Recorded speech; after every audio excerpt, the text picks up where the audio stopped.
चलो भाई, एंटरप्रेन्योरशिप की बात नहीं करते, स्टार्टअप की भी बात नहीं करते, क्योंकि दोस्त जो है वो बुरा मान जाते हैं और अक्सर गुस्से में आ जाते हैं और कमेंट्स करते हैं और फिर पर्सनली भी कह देते हैं, मिलते हैं तो ये कह देते हैं यार क्या हर वक्त स्टार्टअप और एंटरप्रेन्योरशिप की बात करते हो, इन्वेस्टमेंट तो है नहीं, फंड कौन दे रहा है हमारे मुल्क में? ना कोई एनजीओ दे रही है, ना कोई इदारा दे रहा है, ना लोग इन्वेस्ट करना चाहते हैं। तो किस तरीके से हम अपने स्टार्टअप लें? आजकल आपको पता है किसी भी चीज़ को शुरू करने के लिए कम से कम लोगों ने अपना माइंड ही बनाया हुआ है कि 80-90 लाख रुपए, करोड़ रुपए की ज़रूरत है।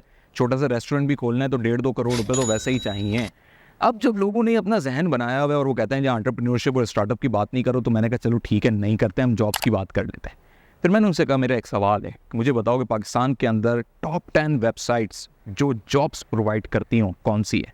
रोज़ी पी के और चंद एक के अलावा उनके पास कोई नाम नहीं था, और ये नाम भी उन्होंने अपनी स्टूडेंट लाइफ के सुने हुए थे। यानी इसके मकसद हुआ कि वो सर्च नहीं कर रहे, उनको नहीं पता। फिर मैंने दूसरे दोस्त से पूछा, मैंने कहा चलो तुम ये बताओ, दुबई के अंदर जो है इतनी ज़्यादा जॉब अपॉर्चुनिटीज़ निकली हुई हैं, 2025 तक का ये प्लान है उनका, तो वहाँ की टॉप 10 वेबसाइट्स कौन सी हैं, कंपनीज़ कौन सी हैं, या रिक्रूटमेंट एजेंसीज़ कौन सी हैं जो जॉब्स प्रोवाइड कर रही हैं? उसको भी कुछ नहीं पता था। एक दोस्त ने कहा गूगल कर लेंगे, तो मैंने कहा कर लेंगे। प्रॉब्लम यही है कि आप अगर एंटरप्रेन्योरशिप और स्टार्टअप नहीं भी लेना चाहते, और सबसे बड़ी बात ही कि आप जॉब ही करना चाहते हैं, अर्निंग करना चाहते हैं, और उस जॉब में आप ही चाहते हैं ऑनलाइन ना हो काम, बल्कि एक फ़िज़िकल जॉब हो जिस तरीके से आपके बाप दादा करते आए हैं, और उसमें भी आपका मकाम और स्टैंडर्ड ये है कि आपको रिक्रूटमेंट साइट्स का नहीं पता, गिनी चुनी चीज़ें आपको सिर्फ पता है, तो इसका ये बिल्कुल क्लियर मकसद है कि आप सर्च नहीं करते, आप सोशल मीडिया का इस्तेमाल सही नहीं करते। आपका जो डेटा का बिल जा रहा है, चाहे वो 1000 रुपये हो या 2000 रुपये हो, जितने का भी आपका पैकेज का जा रहा होगा, या वाईफाई पे यूज़ कर रहे हैं या मुफ्त का भी अगर यूज़ कर रहे हैं, तो आप एक्चुअली अपना टाइम ही बर्बाद कर रहे हैं, क्योंकि आप रिसर्च नहीं कर रहे, अपने करियर पे फोकस नहीं कर रहे, आप चाह ही नहीं रहे कि आपके लिए कोई बेहतर अपॉर्चुनिटी मिले। तो ये अपॉर्चुनिटीज़ आप तलाश कैसे करेंगे जब आपका जॉब, जो आप कहते हो कि जी जॉब ही कर लें, तो उसमें जब आपका ये हाल है, तो फिर आप सही कहते हैं कि आपको स्टार्टअप और एंटरप्रेन्योरशिप के लिए कितना भी मोटिवेट कर लिया जाए, आप कुछ भी शुरू नहीं कर सकोगे। और उस वक्त आपके पास रीज़न ये होगा कि जी अपॉर्चुनिटीज़ नहीं है, इन्वेस्टमेंट नहीं है, माहौल नहीं है, फलाना नहीं है और ढिमकाना नहीं है। तो ये सारे बस बहाने ही रह जाएंगे। लेकिन अगर जॉब्स की ही बात कर लें, तो उसमें आपने कितनी सर्चिंग कर ली, कितनी रिसर्च कर ली, रोज़ आपने कितना टाइम दे दिया, कितनी वेबसाइट्स आपने निकाल ली, कितना आपने सर्च किया, कितने आपने लोगों से पूछ लिया। चलें अगर आपने फ़िज़िकली आपकी ज़्यादा मसरूफियात हैं, आप इंटरनेट का ज़्यादा यूज़ नहीं करते, कितने प्रोफेशनल से आप मुलाकात कर चुके हैं, या आपने अपने अजीज़ व क़ारिब, दोस्त अहबाब, नेबर्स में, जान पहचान के लोगों में जो आपके एक्सेस में या रोज़मर्रा आपसे मिल रहे हैं, वहाँ आपने कितना देख लिया।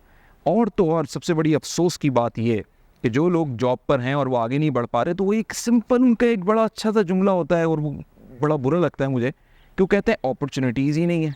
जबकि मैं जिधर देख रहा हूँ, जिस फील्ड में देख रहा हूँ, वहाँ पर बेतहाशा जॉब्स हैं। हाँ, उनके स्किल्स मैच नहीं कर रहे क्योंकि उन्होंने अपने आप को अपग्रेड नहीं किया। आईटी की अगर मैं मिसाल ले लूँ, तो आईटी के अंदर डेवलपमेंट से लेकर नेटवर्किंग तक, यहाँ तक कि अब तो हार्डवेयर में भी, यानी हमारे वक्त में तो हार्डवेयर की वाकई अपॉर्चुनिटीज़ नहीं थी, लेकिन अब तो मुझे उसकी भी अपॉर्चुनिटीज़ और जॉब्स दिखाई दे रही हैं। कैंडिडेट्स नहीं मिल रहे कंपनीज़ को जो मैच कर सकें उनके रिक्वायरमेंट्स के मुताबिक, कि उनके स्किल्स वो, उनका एक्सपीरियंस वो हो। इसका मतलब है लोग ना तो अपने आप को अपग्रेड कर रहे हैं, ना स्टार्टअप की तरफ लेकर जा रहे हैं। तो ये लोग आखिर कर क्या रहे हैं? ये सब अपना टाइम वेस्ट कर रहे हैं, सोशल मीडिया पे टाइम वेस्ट कर रहे हैं, नेटफ्लिक्स के ऊपर टाइम वेस्ट कर रहे हैं, वैसे ही अपनी रोज़मर्रा की ज़िंदगी में टाइम वेस्ट कर रहे हैं, पॉजिटिव यूज़ नहीं कर रहे हो। पॉजिटिव यूज़ क्या है? दरअकीकत यही है कि आप सर्चिंग करें, अपने करियर में आगे बढ़ें। स्टूडेंट से लेके आज प्रोफेशनल तक का बुनियादी मकसद यही है लोगों का कि पैसा कमाना है, लेकिन पैसा कमाने के लिए जो टूल्स मौजूद हैं, जो चीज़ें मौजूद हैं, वो नहीं करनी, शॉर्टकट चाहिए। शॉर्टकट में आपको क्या मिल गया? सबसे बढ़ के आपको पहले क्रिप्टो मिली थी, उसके बाद आपको ऑनलाइन और ई-कॉमर्स की चीज़ें मिली, जिसमें आप आखिर में वर्चुअल असिस्टेंट बन के रह गए, और अब आपको ट्रेडिंग ऐप्स मिल रही हैं जिसमें आप समझते हैं कि आप दुनिया के अंदर आगे बढ़ जाएंगे। लेकिन ये सारी चीज़ें वक्त के साथ रीशेप होती जाएंगी। अगर आपके अपने ये स्टार्टअप्स नहीं है, आपका अपना ये कुछ नहीं है, और आप दूसरों के स्टार्टअप्स के ऊपर अपने आप को डिपेंडेंट रख रहे हैं, और इसके चक्कर में आप अपने स्किल्स भी इंप्रूव नहीं कर रहे हैं, तो भाई एज तो गुजर रही है, और उस एज गुजरने के साथ साथ आपकी हिम्मत, ताकत, वक्त सब कम होता जा रहा है, और फिर कहीं आगे चल के बहुत क्रिटिकल सिचुएशन ना आ जाए।